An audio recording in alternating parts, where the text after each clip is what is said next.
So just we are about to start the class now. I just wanted to let everybody know I am live streaming to YouTube, so the lesson is available for a catch-up session on YouTube as well. And I'll post a link in the comments. Comment section will only be used for lesson related questions or answers. If any other chats appear in the chat box, I will remove you from this lesson. Please keep it respectful, no crude messages, no hi, how you doing, what school you from, all of that. We're here to learn, not to chit chat. Okay, so Mrs. Puleng's going to take over now and take you through today's lesson. Thank you. All right. Good afternoon, grade 11s. My name is Puleng, and I will be your LO teacher for the duration of the lockdown. We started last week, so we're on our fifth lesson today. I've got the slide on that has my name, and then you can contact me through my email, litikapuleng@yahoo.com. Litika is my surname, Puleng is my name, and then you write that in small letters. So it's litikapuleng@yahoo.com. So yesterday we were busy with chapter 7, study skills, and we were doing unit 1. So today we're carrying on with um, chapter 7, study skills, and we're finishing off unit 1 and we're starting with unit 2.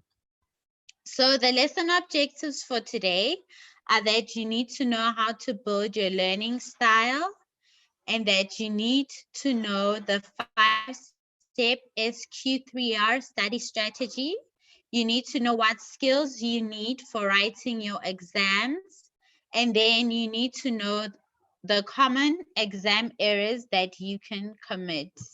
So these are the things that you get wrong during your exams that you can fix, and after you fix them, you'll probably get a better mark.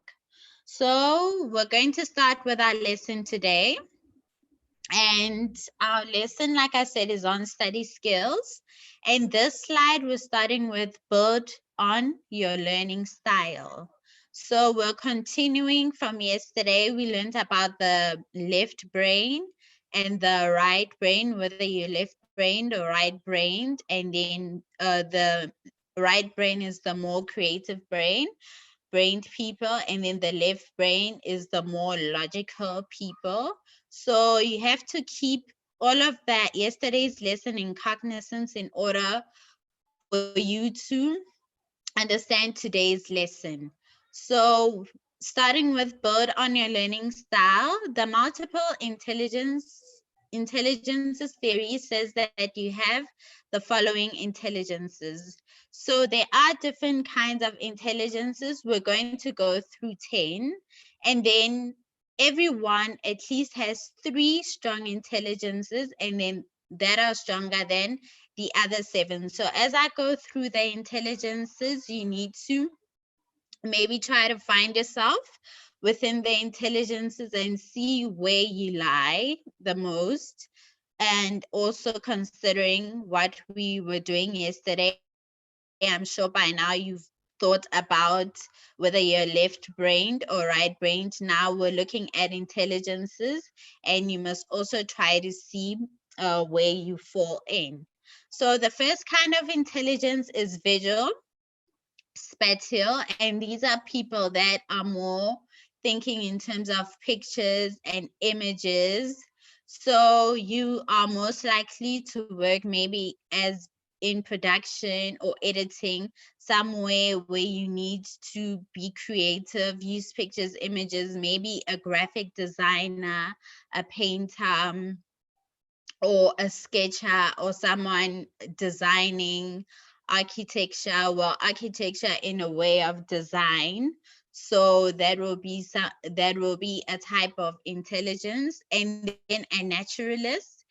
A naturalist are people who enjoy the environment, so you're most likely to follow maybe doing yoga, or being a hunter, or being a fisher. So those are things that have to do with being in your environment. So being a fisher, you'll be out at the sea or out at the river catching your fish. That will be out in the natural. And then also being a hunter, you'll be out in the savannah, maybe hunting for whatever you'd like to hunt for. So that would be your naturalist person. If you think more along the natural lines, then that would be your intelligence. Then kinesthetic would be body movement, something that involves body movement and control. So this kind of intelligence, you're more likely to be a dancer, or yoga also involves like body movements. So you'll be more likely to do something that involves moving around, and maybe sports too. You could be good with sports, athletics, stuff like that, stuff basically that involves you moving. And then number four is logical mathematical. So this involves numbers, accounting, mathematics, and then requires logic, problem solving, being critical in a scientific way, that is. So you're most likely to be a scientist, maybe a statistician, work for a statistics SA, numbers, maybe be a chartered accountant or an auditor, just working with numbers, being logical, and just solving problems using numbers and science. So if you're a person that's good with maths and science or accounting, then your intelligence is more logical and mathematical. And then interpersonal. Interpersonal intelligence has to do with a person who understands how other people feel, who always engages with other people. You're interested in how they feel, you're interested in hearing what they have to say, their emotions. So then what you do is that you can work as a psychologist maybe and hear what people have to say and help them out. As a counselor, as an advisor, you can even work as a manager, coordinating and doing things that allow you to be active and interact with people.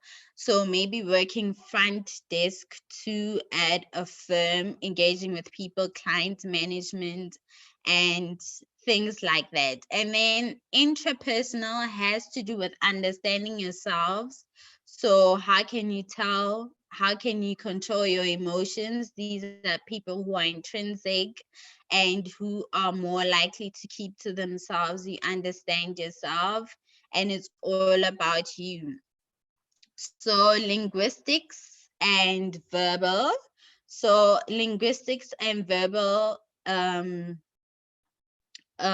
intelligence is more about reading. So people who love reading and writing.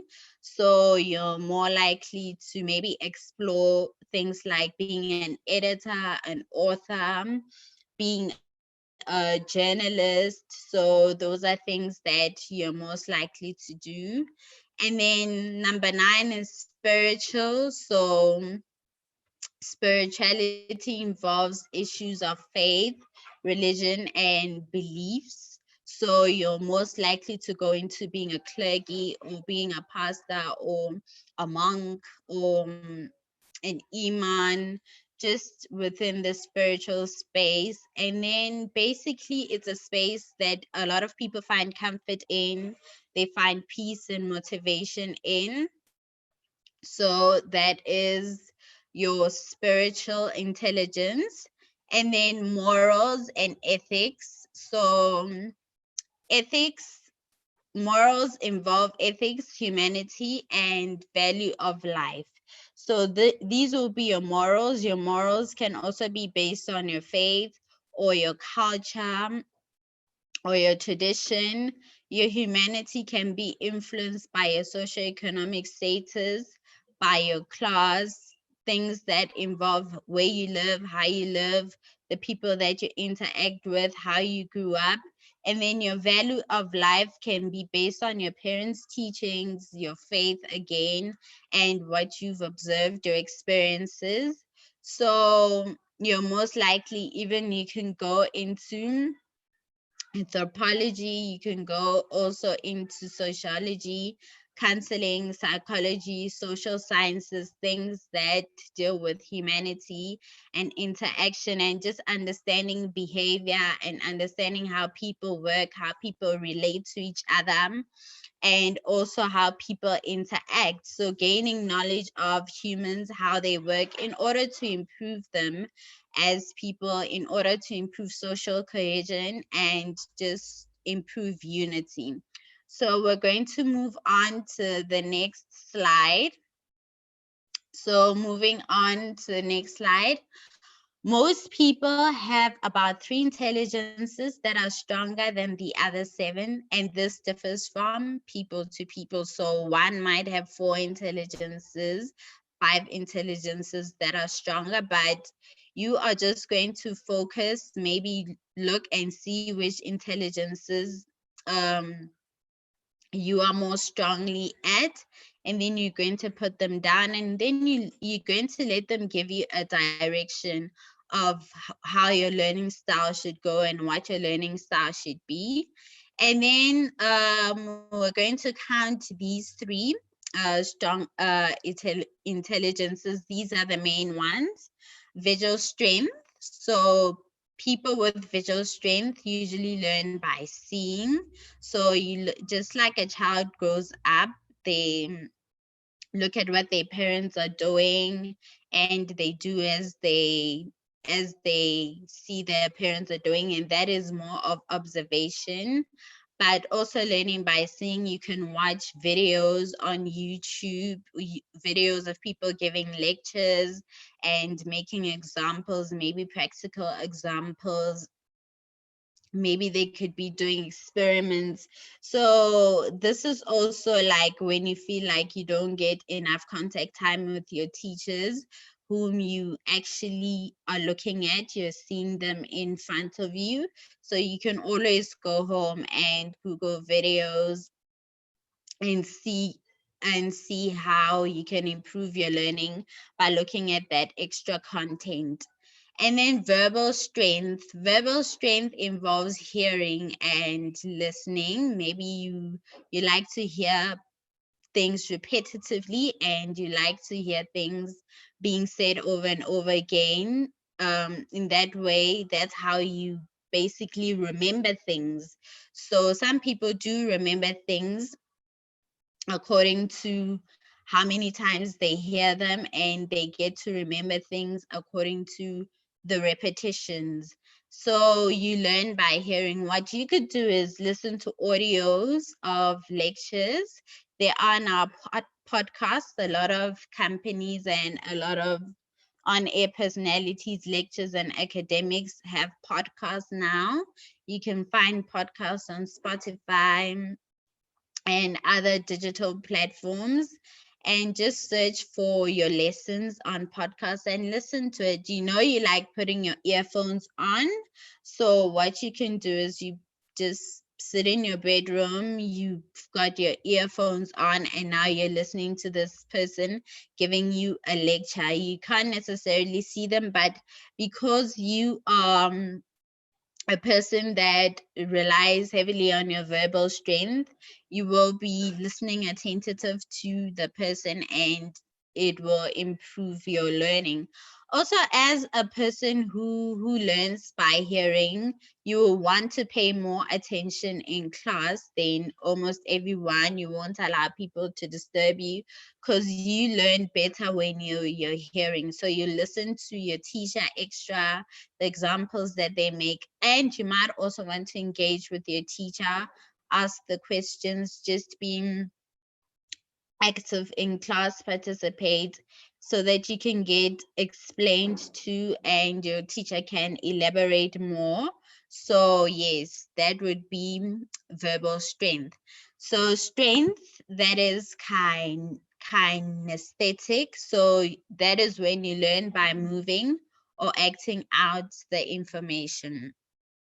So basically, these are the more active people. So you can do things practically. Like, I know actors, some actors, when they learn their scripts, they'll stand on top of a chair. So you will get out of your comfort zone. If you are a kinesthetic learner, then you obviously need to not just sit in a chair and try to concentrate. You probably won't be able to study as effectively and learn your work as effectively as you can if you were moving. So you will want to move around. You can stand on one foot and try to learn your work, or you can maybe take a jog, and when you're jogging, maybe you've been studying, you take a break, you go take a jog.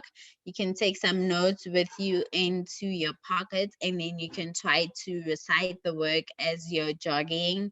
Maybe when you stop to stretch, you can take out your notes and see whether you're on point or not and correct yourself. Then just try to, you obviously try to be consistent in that way. So that will be your learning. And then moving on to the next slide, study strategy as a way to approach a specific task in light of the perceived demands.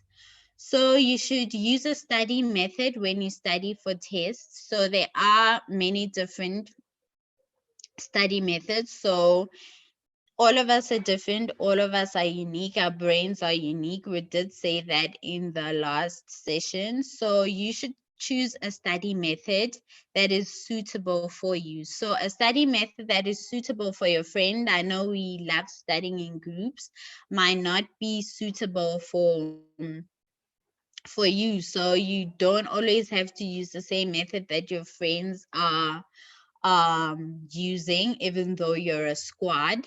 So basically, you need to see how you learn and how your brain works, and you will choose a study method that is more suitable for you to study, and that will work for you better, and that will give you the best results. So it is always best that you make sure that you use the study method that is an active one. So an active method allows you to read actively, ask and answer questions, practice, repeat, and revise what you learn. And then moving on to slide, the next slide. Here we will be learning about the 5-step SQ3R study strategy. So this is a study strategy that has been found to be very good, and lots of learners have achieved success through learning with the SQ3R study.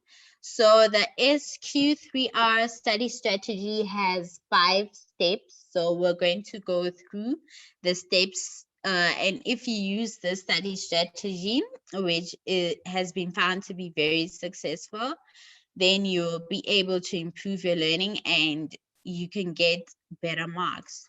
So number one on the 5-step study strategy is that you should survey. So surveying is going through, or what you can call skimming through or browsing, just like you browse through a book in the bookstore before you buy it, that's provided you buy books. So skimming through, like the way you skim through your magazine article or your newspaper article.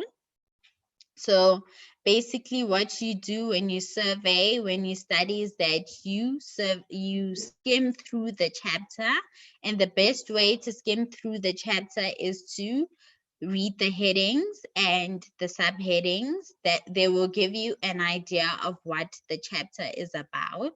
So one thing that you something else that you can do is, when you want to have an idea of what the chapter is about, each paragraph you can begin by reading the first 2 sentences. You've read the headline, and you can read last sentence. Now, those of you that have good writing skills and know something about good writing and how to write will know why I say that. According to people who can write well, your first sentence in a paragraph should introduce you to the idea of what the paragraph is about. So the first sentence will always tell you about what the paragraph is about, and the last sentence will conclude what the paragraph is about. So any good writer or any good author will write in that manner. So if the book that you're reading is good, when you're skimming, the advice would be headlines, subheadlines, and maybe the first sentence and the last sentence, and then you will get an idea of what the chapter is about. And then number 2, question. Questioning will help you prepare for your exam too. So headlines also will give you an idea of what is important. So if you turn your headings into questions and write them down, then you will try to answer them. They are the first indicator of what your examiner would want you to answer. So if you write your headlines down as questions, then you know that when you're reading or going through, you're going to try to answer the headline. And the headline usually also forms part of the objectives of what you're reading. So the second one would be that you need to read actively. So when you read actively, you read with the aim of getting the right answers. So you don't just read through a chapter or a section and then go and look at the exam question or the question that you've asked and realize that you missed the whole point. So you take into consideration your questions. So that's why it's important to also study with your question papers or your previous exam papers. So you take into consideration the questions, you can write them down, and then as you read, you look for the answers in the passage that you're reading. So you read with the aim of answering the questions that you have written down. So when you come across the answers in your passage, you can underline them, you can highlight them with your nice highlighters, you can draw arrows, and don't forget to make notes underneath the sections. So another thing you can do when you follow the 5-step SQ3R study strategy is you recite and you write. So you can say the main points that you have written out loud, and you can also say the points that you think are in the exams out loud. So obviously you repeat out loud. If you're a kinesthetic learner, you'll move around. You use the strategies that your intelligences will also lead you on how you must recite or write.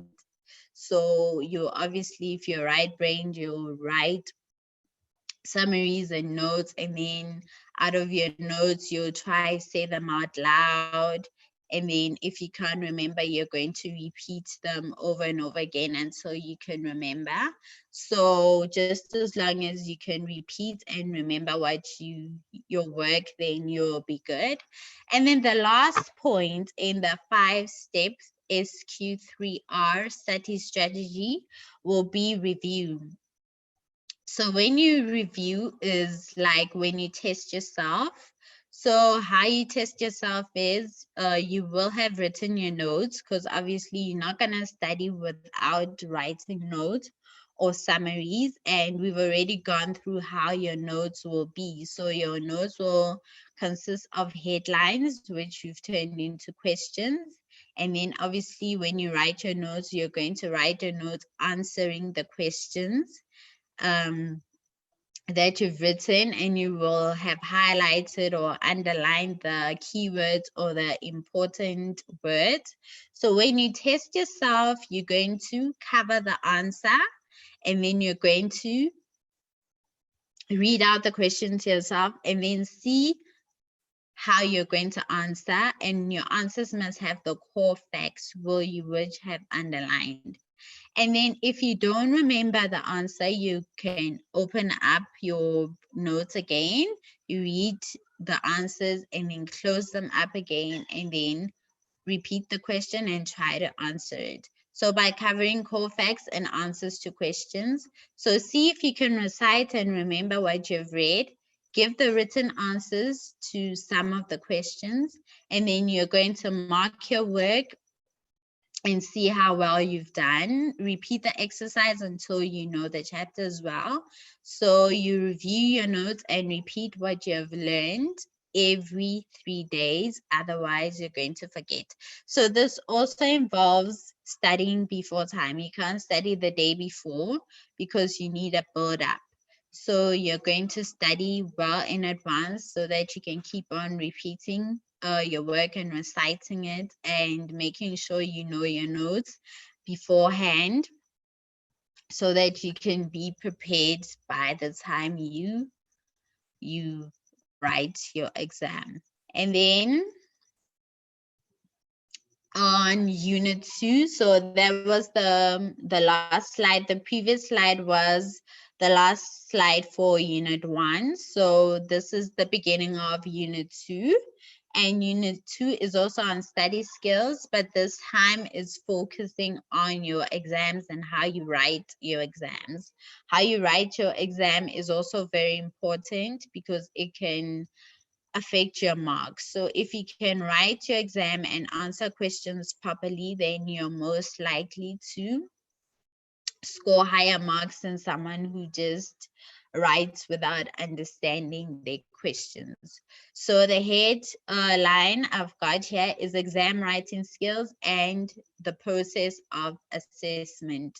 So here we're going to go through your exam writing skills and see how good they are. So Umulemo Zwane has raised their hand. Okay. So good preparation and planning, as well as using a study strategy And and they have method. been unmuted. Okay, Umulemo. Ma'am, for number Yes. six, it doesn't leave space. You leave spaces between the answers. Do you have to do that, or is it like a suggestion? It's a suggestion. The reason why we say leave spaces between your answers is sometimes you can't remember all your facts. So let's say they said list 10 things, and at the moment when you're writing, you can only remember 7. So if you leave, that's when you leave a space. Maybe you leave a space, 3 lines, you write the rest of your exam, and then maybe by the end of your exam you can remember the other 3, then you have space to go and jot them down, because it does happen that you don't remember everything. Maybe you can remember a few points, or there's an example No, that jy you meneer. okay, or there is an example that you're short of that you can't think of at that time. Maybe you've been asked to make one. So when you leave space, it's so that you can come back again and answer the question in full. Then you won't necessarily lose your marks, you'll get better marks. So that's why you leave space between answers, so that you can come back again and write your answer. Is that okay? Yes, ma'am. Thank you. Thank you, Umalema. So, how well do you write your exams? So, these are questions that you need to evaluate yourself and see how you answer them, see what you do. And these can help you with your exam writing skills and therefore improve the way you write your exams. And obviously, we want better marks. The end result is that we can get better marks. So number 1, read the instructions carefully. So if you don't read the instructions carefully, you will miss what is being asked from you. Because what your examiners want is for you to give them the answer that they want. So answer what you're told. You can't be asked one thing and then answer something else. So the examiner will want exactly what they've asked you, what they've asked from you. So you will provide the answer to what is asked of you. Number two, check whether you must answer all the questions or if there is a choice. So what usually happens, sometimes we are asked to, especially as seniors and FET learners. So our questioning, the questioning in our exams differs very much from foundation phase and intermediate phase.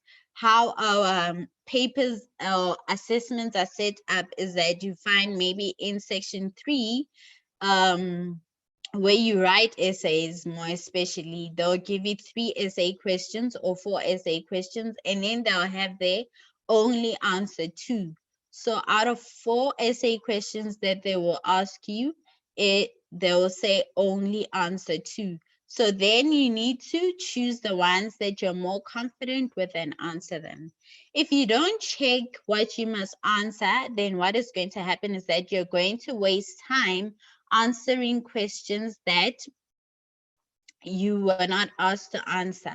You'll answer your whole paper and you will have wasted time, or sometimes you'll answer the questions that you don't need to and find that you don't have time to finish off your paper. So someone yesterday asked, what if you don't get you know your work but you don't finish your paper on time? This is another reason why people don't finish their papers on time. It's answering questions that you shouldn't be answering, or not reading your questions properly. So you go wayward, you go off the rail and add things that you shouldn't add instead of just going straight to the facts and answering, giving the examiner what they want. So it is important to check whether you must answer all the questions or if there is a choice of which questions you need to answer. And then number 3, read all the questions quickly before you start. That is important so that you know which questions you're going to start with. We do advise that you start with the questions that you think you can answer well, that you can remember well, that boosts your confidence. The questions that you're confident with, those are the ones that you're going to start with. And then read all the questions quickly before you start. And then if you do that, it will also help you to know which facts you put where. So there are facts that will work better in other questions, and that you'll know maybe for question 1 and 2 in the same chapter. Sometimes there are slight differences between the questions, and you might be confused with where to put what answer. So if you read both questions or go through your questions, you'll know more or less what answers you need to put in the first questions and which ones you're going to put in the second question. And then number 4, answer the easiest question first. I just covered it with the 3rd bullet point. It's always best to start with what you know first. It will boost your confidence for the rest of your paper. And then number 5 on exam writing skills is plan your time. I left my R out there on you. So plan your time. What you do is, if you've got 3 hours to write your paper and 3 questions, 3 major questions, then obviously they'll have subsections. You're going to spend 1 hour on each section, and then maybe each section has 4 questions. Then you're going to divide that hour by 15 minutes and know that you're spending 15 minutes on a section. So you divide your time according to the questions that you've been asked and make sure that you write according to time. And remember that sometimes you need to spend more time on your essays or on your long questions. So you might have to allocate less time for maybe match the columns and fill in the right word, or multiple choice questions, and leave more time for your long questions. So yes, I did put a video up on helpful links that you can look at, and they will also help you with answering your questions. And then number 6 is leave space between answers. Omalema has just had just asked a question with regards to that, so I guess that answered you. And question carries. So if you're asked a question out of 4, you're not going to now write a whole page full of information like you're writing an essay. Maybe you, if it's out of 4, for each point, you write 2 facts, and then you know that you've covered your 1 point per what the question wants you to. So the more marks the more marks your question is for, then the more facts you'll add.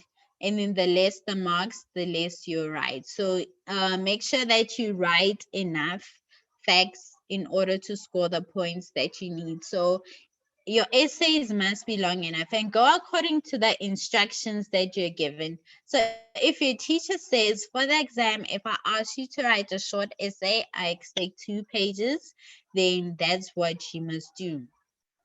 Don't give less. Your teacher will always guide you on what you must do for your exact exam. If it's your biology teacher, I know biology also has essays. If it's a long essay, your teacher will say don't write less than 6 pages, maybe, or 5 pages, whatever the case is, and that should be enough for you to cover the marks that you need to get in order to pass that section.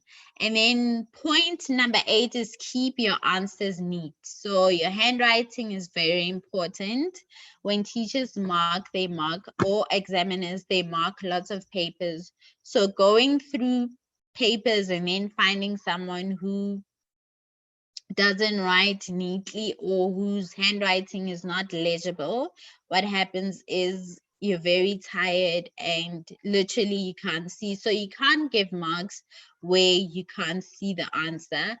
So it does say in your textbook you will get 0. So that is what will happen. An examiner will give you 0 if they can't see your work or what you've written. Number 9, leave time at the end to look over your work. So if you have allocated time to write, then maybe you can leave 10 minutes at the end to see how you've written your paper and how much time you've allocated to your questions and whether everything has worked out or not.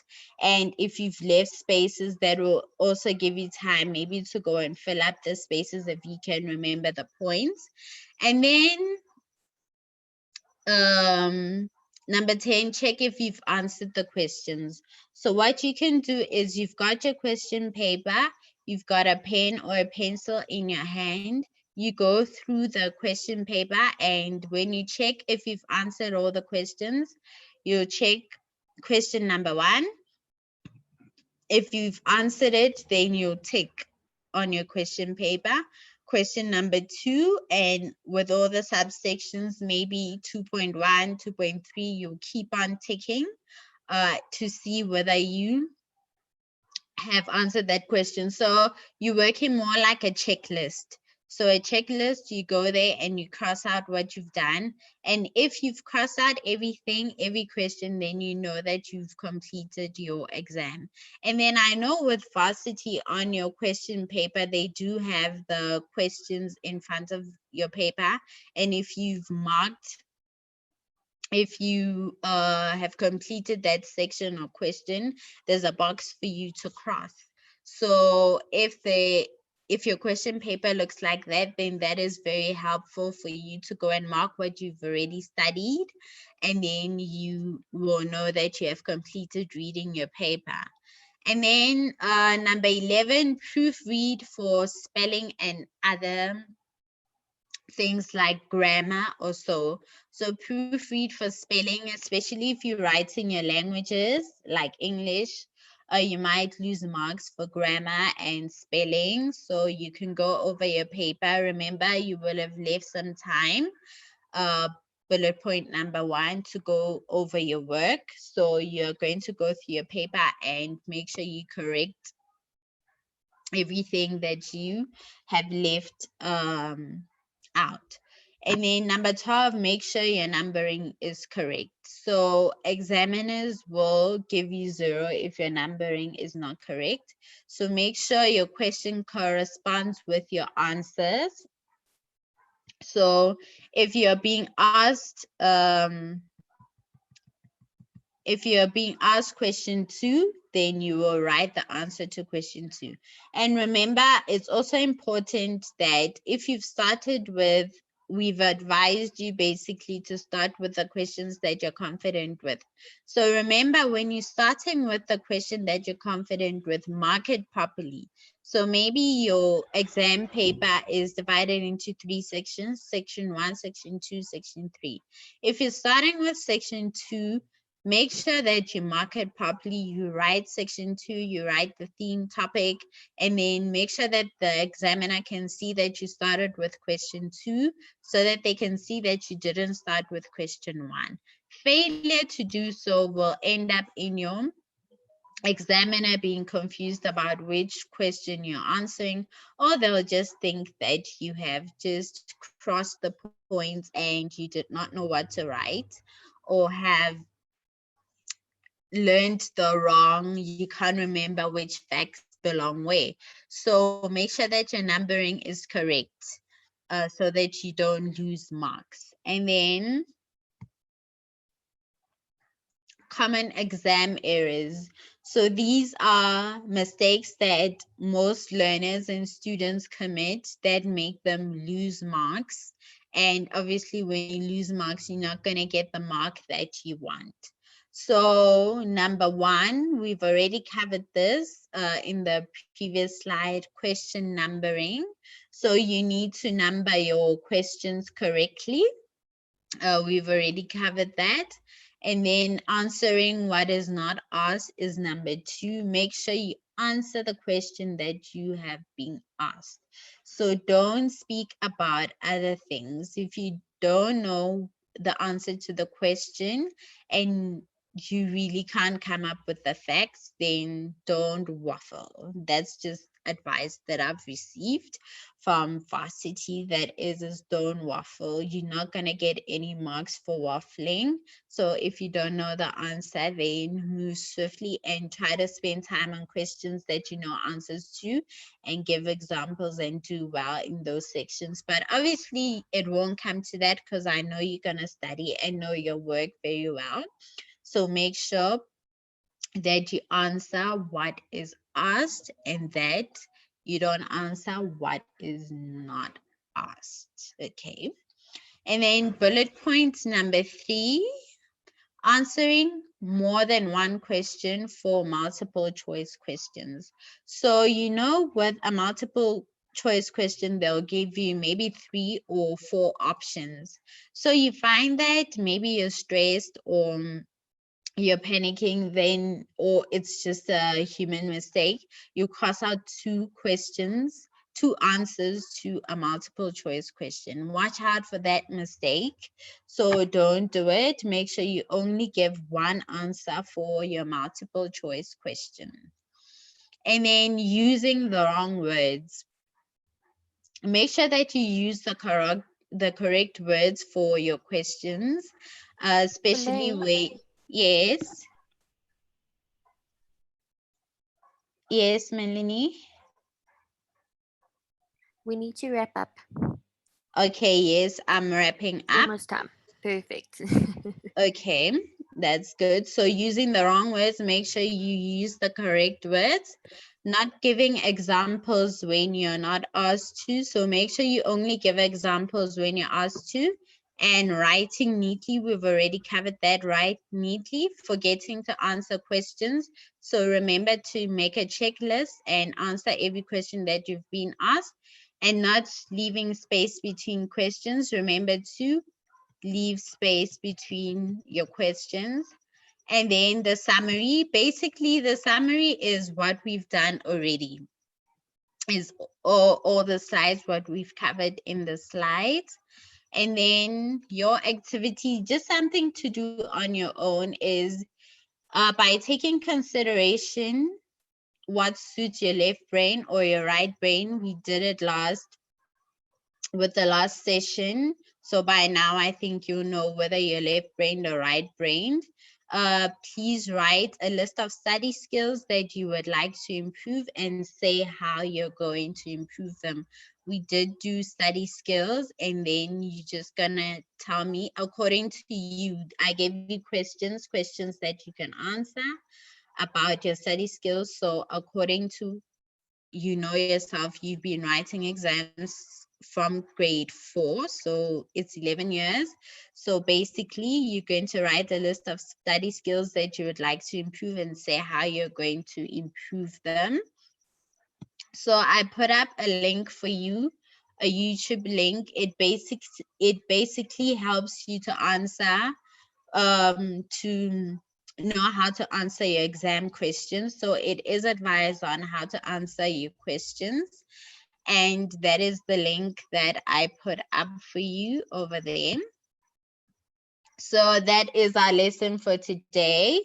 So thank you for joining me today. Please join me for the next class tomorrow at 3, and we will be covering the rest of Unit 2 tomorrow. So for more information, please contact Africa Teen Gigs on all social media platforms, and obviously follow them at Africa Teen Gigs. And then I left my email on the first slide. It says litikapuleng@yahoo.com. So thank you. That is the end of the lesson. See you tomorrow. Yes.